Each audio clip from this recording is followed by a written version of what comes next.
Hey guys, welcome back to Electrical Car Repair Live. Thank you guys for watching and subscribing to the channel. Today will be super helpful video to any of you guys having a Ford Flex between year 2012 and year 2019. If you need to remove or replace key fob batteries, stay with us. We'll explain how to do that and 3 advices that we'll give you guys so you can avoid damaging your key fob when you put it together and take it apart. Make sure you stay until the end. Before we start, let me tell you a little bit about us, guys. Every single car we get here at the garage, we try to make at least 200 to 300 free repair videos absolutely free. Why we do that? Because our mission in the shop is to save you as much money as we can. All we need in return, please subscribe to the channel, like the video.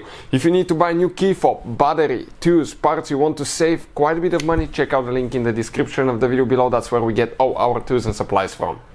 So what we have here, guys, this is the key. Now, depending on the options, you may have a little bit of a different layout buttons, but if you have a case that looks similar to that, that will be the procedure. What you need to do right here, you have one button that you need to slide sideways, and at the same time you pull the physical key out. My advice, check it out to make sure it's cut. If you buy a used car, sometimes it will not be cut, your battery will die, you will not be able to open the door, to open the hood and jump start the car.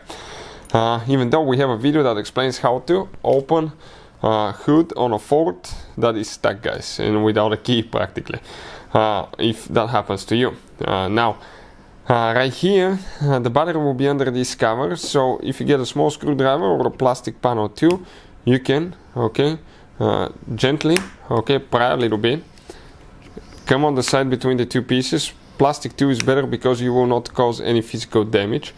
The two pieces will come apart. Now this is where the physical circuit board is located. Make sure it's placed in these two holders, and make sure, guys, make sure that actually it's not coming loose, and later you can put it together. Also, when you push the two pieces together later, don't push underneath because you will be pushing the keyboard up.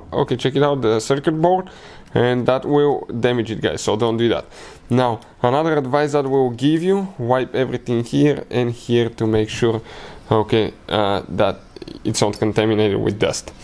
Get a small screwdriver, pry right here, there is an arrow, pull the battery out, it comes out. When you're ready to put it together, I'll get the new battery. You just go in an angle right here. Now align everything, don't push underneath, remember, just on the sides till everything clicks. Go ahead, install the key, you're ready to go. Thank you for watching and see you next time.